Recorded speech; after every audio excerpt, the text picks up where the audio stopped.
Now, lastly, but this is, the main event, what are the reasons for God?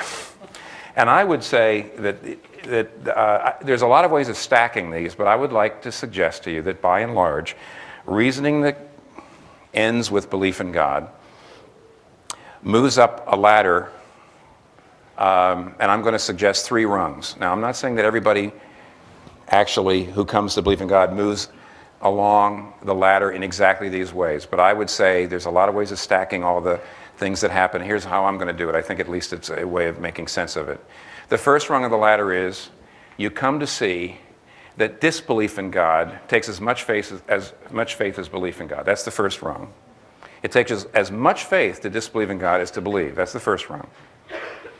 The second rung is it takes more of a leap of faith. When you come to see, it takes more of a leap of faith in the dark to disbelieve in God than to believe in God.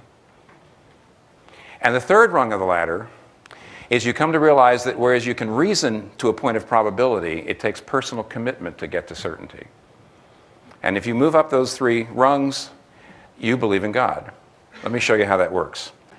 The first rung is this. It takes as much faith, to believe, to disbelieve in God as to believe. How do I back that up? Well, here's how.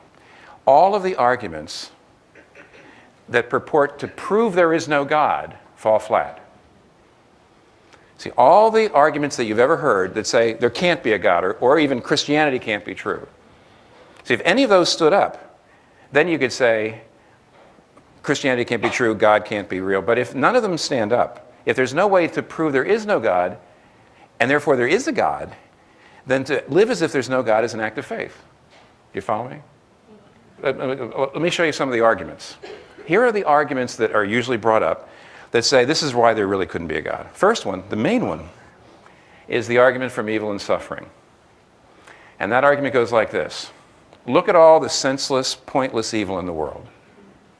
Okay, see it? Now, given that senseless, pointless evil, there may be a God who's good, but not powerful enough to stop it. Or there may be a God who's all-powerful enough, but not good enough to want to stop it. But given evil and suffering in the world, all that pointless, senseless evil and suffering, there can't be an all-good and all-powerful God, or he would stop it. And therefore, the all-good, all-powerful, traditional God of the Bible can't exist. David Hume, Discourses on Natural Religion, 18th century. It doesn't work. When you say there can't be a God because of all the senseless, pointless evil out there, here's the question. How do you know it's senseless? How do you know there's no good reason for it? The only answer is, well, I can't think of any good reason. Oh, okay, so here's your premise. Because I can't think of any good reason why God would allow evil and suffering to continue, therefore there can't be any. No, why would that be? And that's the reason why in philosophical circles, the argument that says we can disprove God with evil and suffering has fallen flat. And by the way, if there's anybody saying it's not a philosophical thing for me, it's a personal thing. I've had this horrible stuff in my life, and that's the reason why I can't believe in God. But I told you a minute ago, there are plenty of people who've had everything, have had every bit as much suffering as you, and they've let that turn them toward God. So personal suffering, experiences of suffering, the philosophical question of suffering doesn't disprove the existence of God. It doesn't work. Okay, well, what about this? This is what I would call the Hitchens argument against reality of God. I know he was here at one point, right? And this argument goes like this. If there really was a God, how could his believers have done so much evil in the history of the world? But here's the problem with that argument. It's a pretty big one. There must be something in the human heart that is so prone to violence and oppression that it can actually twist any worldview, any philosophy, any state of belief with regard to God into violence.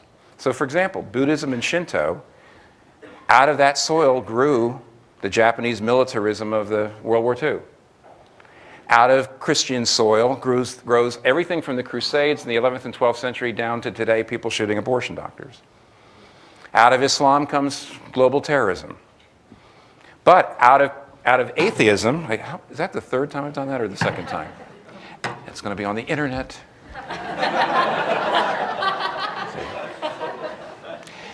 Look at atheism. Look at Stalin. Look at Cambodia. Look at the Khmer Rouge. You can twist anything into violence. Non-belief and belief. And you know what this means? It's a tie. It does not disprove God. It doesn't disprove atheism. I'm not going to say, oh, atheism's stupid. Look at that. Look at Stalin. I don't want you to say, look at Christianity is stupid. Look at the Crusades. Let's just admit it's a tie. And let's admit it doesn't really argue against or for God. It certainly doesn't disprove God. A third argument is not that there can't be a God. There's an argument I would call you can't know there's a God. There's a lot of folks who've said, look, I don't know if there's a God or not, but nobody can know. Nobody can know.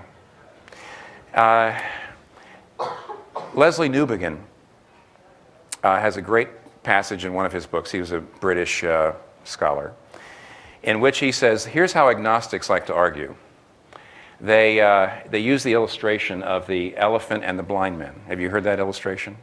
Here's 6 blind men that come upon an elephant, and everyone grabs the elephant at a different place. And one blind man is holding onto the trunk and says, oh, elephants are kind of long and flexible.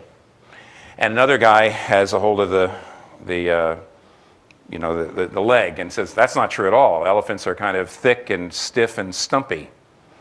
And the illustration goes that every one of the blind men thinks they kind of know the whole elephant, but every one of the blind men basically only, in a sense, can sense part of the truth, and nobody can sense the whole truth.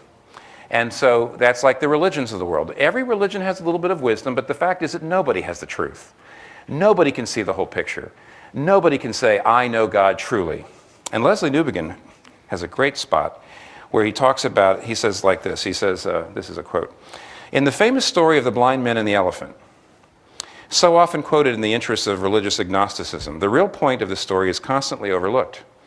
The story is told from the point of view of someone who is not blind, but can see what the blind men are unable to grasp. That is the full reality of the elephant. And only the one who sees the whole elephant can know that all the blind men are blind. You see what he's saying? The only way you could know that all the blind men only sense part of the elephant is if you think you're not blind.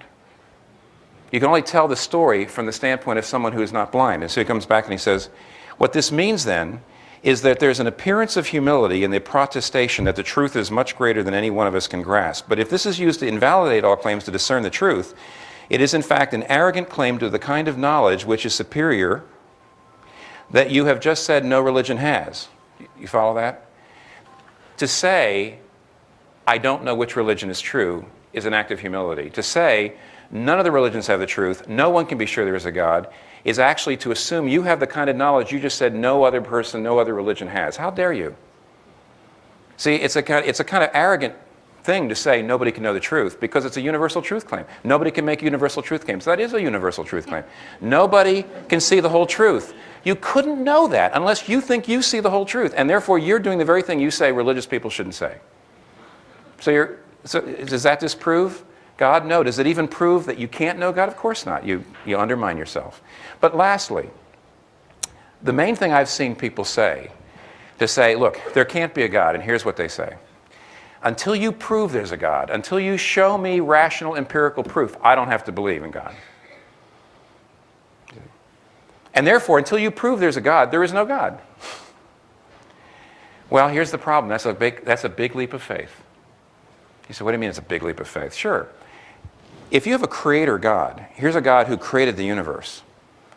What makes you so sure that this God, who is not inside the universe, I mean, he's not a being inside the universe, wholly inside. He's not like an island in the Pacific. There's no particular reason why you should believe in in some island in the Pacific unless somebody proves it to you. Or a chemical compound. There's no reason to believe this chemical compound exists unless somebody proves it to you. But why should you assume that God would actually be someone or something so inside the world that he could be provable? It may be right, and you may be wrong, but you have to admit it's a leap of faith. You're actually assuming something about the nature of God in order to say he doesn't exist.